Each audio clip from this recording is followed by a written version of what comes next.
noite! Começa agora mais uma edição do jornal Unibrasil e Colégio Paulo Leminski. Eu sou Raquel Pires. E eu, Rodolfo Loman. Confira o que será destaque nessa edição. Professores do Paraná continuam em greve. MEC afirma que não há mais fundos para o FIES. Confira como foi a abertura da segunda etapa do Campeonato Brasileiro. O Brasil marca presença em eventos internacionais de surf. A greve de professores ainda não dá sinais de término. Após o ataque ofensivo da PM, no dia 29 de abril, servidores e sociedade se mobilizaram para que reivindicações dos docentes sejam atendidas, que os culpados pela ação extrema da polícia sejam culpados e que, enfim, as aulas possam então ser retomadas. Estou agora com Elizabeth Novaes, que é assessora de imprensa da Federação do Sindicato do Paraná. Elizabeth, há quanto tempo os professores estão de greve? Hoje, dessa segunda paralisação, completamos 16 dias, mas desde o início do ano nós temos já 29 dias de greve. Existe alguma previsão de término de greve? No próximo dia 19, nós temos uma reunião marcada, as federações, as centrais sindicais e a APP Sindicato junto com o governo. O governo do estado vai apresentar algumas propostas e, se essas propostas forem aceitas, no próximo dia, no dia 20, daí no caso, a gente já tem aula. Alexandra Feitosa, Unibrasil, Colégio Paulo Leminski. No mês de abril, o Ministério da Educação anunciou que os fundos para os FIES estão esgotados. A notícia não deixou preocupados apenas bolsistas e instituições de ensino. Participam do programa, mas também estudantes que contavam com o fundo para bancar a faculdade.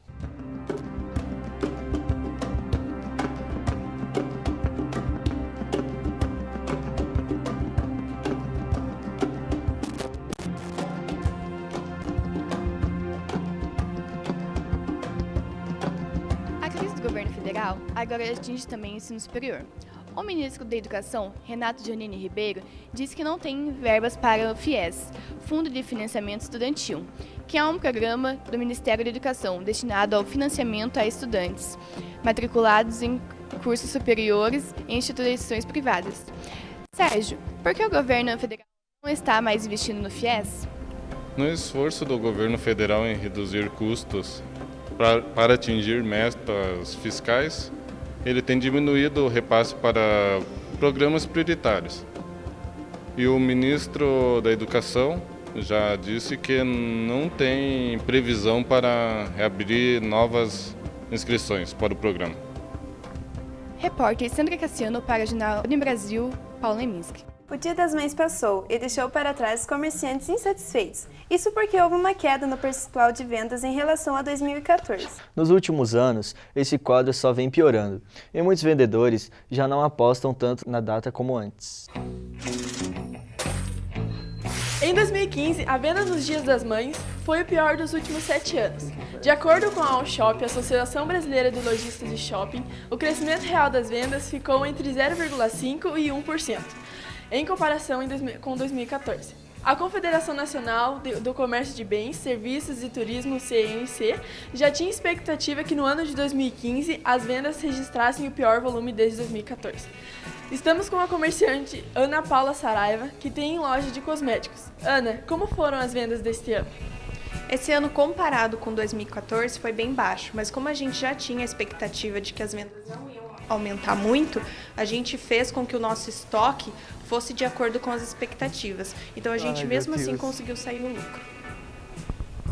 A baixa nas vendas está diretamente ligada no aumento dos preços. Além deste fato, outro indicador é a diminuição no interesse dos clientes em comprar presente. O percentual dos que pretendem gastar menos com o presente em 2015 aumentou de 25% para 38%. Repórter Aline Cardoso para o Unibrasil, Colégio Paulo Leminski. O friozinho parece que vai chegar mais cedo este ano, hein, Raquel? Nós ainda estamos em abril, mas já tem cidade com temperaturas em torno dos 16 graus. E parece que vai ter mais frio por aí, hein? Qual é a previsão para estas próximas semanas, Jaqueline? É isso mesmo, Raquel. As temperaturas vão cair no Paraná. Temos a previsão aqui da CIMEPAR. No litoral, 24 graus e a mínima 18 graus. Na região norte, são 24 graus e a mínima 13 graus. Já em Moarama, em Cascavel, na região oeste, o tempo ele fica mais aberto. As máximas chegam a 26 graus e a mínima 15 graus. Em Curitiba, a máxima é 20 graus e a mínima 13 graus. Na região sul do estado, as temperaturas devem cair e a máxima chega a 21 graus e 13 graus. Obrigada, Jaqueline. Cada vez mais o país tem ganhado destaque no surf. Muitos atletas brasileiros têm se destacado em eventos internacionais. Estamos com a comentarista esportiva Jéssica Dombrowski. Jéssica, conte um pouco pra gente sobre a participação dos brasileiros nesse evento importante. O Rio de Janeiro recebeu a etapa brasileira do Circuito Mundial de Surf, que terminou no último domingo com a vitória eletrizante do surfista de Ubatuba, Felipe Toledo. A praia foi dominada pela plateia, que é o delírio toda vez que um brasileiro ia para a água. Filipinho derrotou o australiano B. Durbridge em ondas de meio metro. Logo no começo da bateria, ele conquistou o 10 dos juízes com um aéreo 360 tão pesado que sua prancha acabou trincando. Os 5 segundos finais da batalha foram recebidos com o coro da massa brasileira, que comemorou mais uma conquista verde e amarela no campeonato. Com a vitória, Felipe Toledo está em segundo lugar no ranking, logo após Adriano de Souza. Outro brasileiro que brilhou na competição foi o potiguar Ítalo Ferreira, que chegou até a semifinal. No feminino, a vencedora foi a americana Courtney Conlow, que derrotou a sul-africana Bianca Buitendeg nas ondas cariocas. Após este evento maneiríssimo na Barra da Tijuca, os atletas seguem para a Fiji. Muito obrigada, Jéssica. Obrigada. Agora nós vamos para um breve intervalo e voltamos dentro de instantes.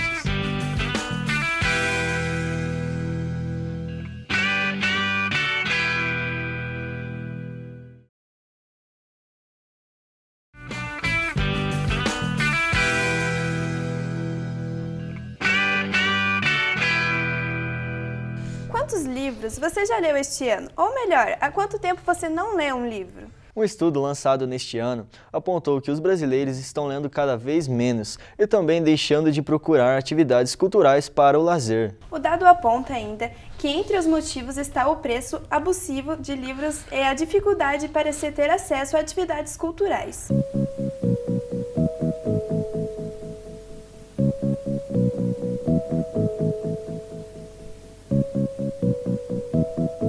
Uma notícia preocupante para a literatura e educação no Brasil. Uma pesquisa feita pela Federação de Comércio do Rio de Janeiro em 70 cidades revela: 55% dos brasileiros disseram não ter feito nenhuma atividade cultural no ano em 2014. Entre os entrevistados, apenas 30% declararam ter a cultura como um hábito. 5% menos que em 2013. 70% dos entrevistados disseram não ter lido um único livro durante o ano. Estamos aqui com a estudante do curso de jornalismo, Natália Bruckmann, que vai nos falar um pouco sobre isso. Natália, qual o motivo para esta queda nas atividades culturais no país? Então, entre as causas da queda das atividades culturais do país, sobretudo na leitura, está o acesso fácil à internet, o acesso cada vez mais amplo à internet, sobretudo das redes sociais, muito facilitado pelo acesso aos smartphones. Você, através com seu celular, você pode acessar a internet em qualquer lugar. Aí, com isso, os livros e as atividades culturais ficam um pouco de lado, porque você pode ler muitas notícias na internet, você pode ver vários vídeos. E também no Brasil, o preço do livro continua muito alto e como a gente está numa pequena recessão econômica no país, isso também é uma causa. E ressaltando também que a influência familiar é um bom motivo para o exercício das atividades culturais e da leitura. Uma família que pratica bastante, vai bastante ao teatro, vê bastante filmes e lê bastante livros, incentiva também as crianças a fazerem a mesma coisa. Do contrário, os filhos acabam crescendo sem conhecer um pouco esse mundo. Obrigada. Os frequentadores de teatro disseram em relação ao ano de 2009, mas ainda assim 89% assistiram nenhuma peça no ano passado. Repórter Beatriz Mesquita para o jornal Unibrasil e Colégio Paulo Leminski. O número de casos tem crescido cada vez mais na capital paranaense, obrigando os curitibanos a procurarem meios de transporte alternativos. Uma ótima opção que já caiu no gosto popular é a bicicleta.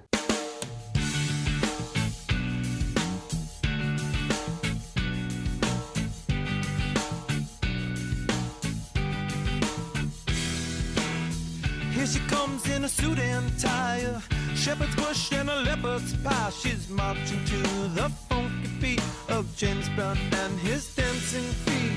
I'm gonna set your fish on fire, pistol whipping of desire. So please do not resist your... O trânsito de Curitiba está cada vez mais caótico. Muitas pessoas estão optando por transporte alternativo. Estamos aqui hoje com a estudante de jornalismo, Jéssica, que aderiu a esta nova novidade. Jéssica, conte um pouco mais sobre sua experiência. Faz um ano que eu vou de bicicleta ao trabalho e é muito legal, porque além de economizar, eu também ajudo o meio ambiente. Então eu acho que é muito importante, com o mundo do jeito que tá, a gente tentar fazer alguma coisa para mudar, além da saúde também, que melhora bastante. Repórter Gerson Júnior para a Unibrasil e Colégio Paulo Leminski. Videogames, filmes de ficção, cosplay, action figures, tudo isso faz parte de um universo cada vez mais popular entre os jovens e adultos, o universo nerd. Que atualmente possui diversos eventos fãs de anime, cultura pop japonesa, HQ, desenhos animados e muito mais.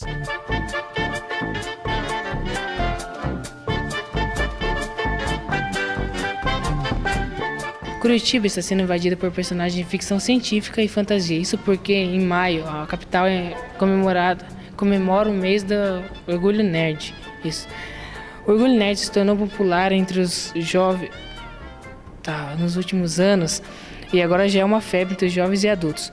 Nós estamos com Camille Cogos, que é estudante de jornalismo e nerd assumida, para falar sobre o assunto.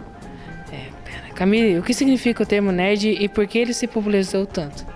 Então, o termo nerd, na verdade, ele é bem mais antigo. Ele era usado entre os estudantes para falar de um estudante que gostava muito de estudar, gostava muito de fazer trabalho, fazer prova, e isso acabou se aplicando para outros universos, para o universo do game, para o universo dos filmes. E hoje, qualquer pessoa que goste muito de filme ou de videogame é considerada um nerd. E eu acho que esse termo se popularizou tanto porque a indústria da cultura acabou popularizando isso. Nós temos mais filmes sobre heróis, nós temos mais videogames acessíveis à população, então acabou se popularizando o orgulho nerd. Muito obrigado.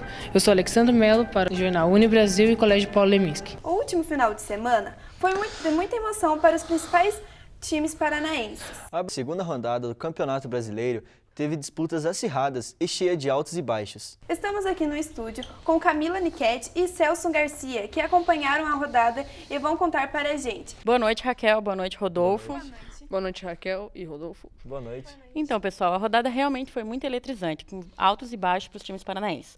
O Curitiba ganhou do Grêmio em casa, o Atlético sofreu uma derrota para o Goiás e o Paraná também sofreu uma derrota.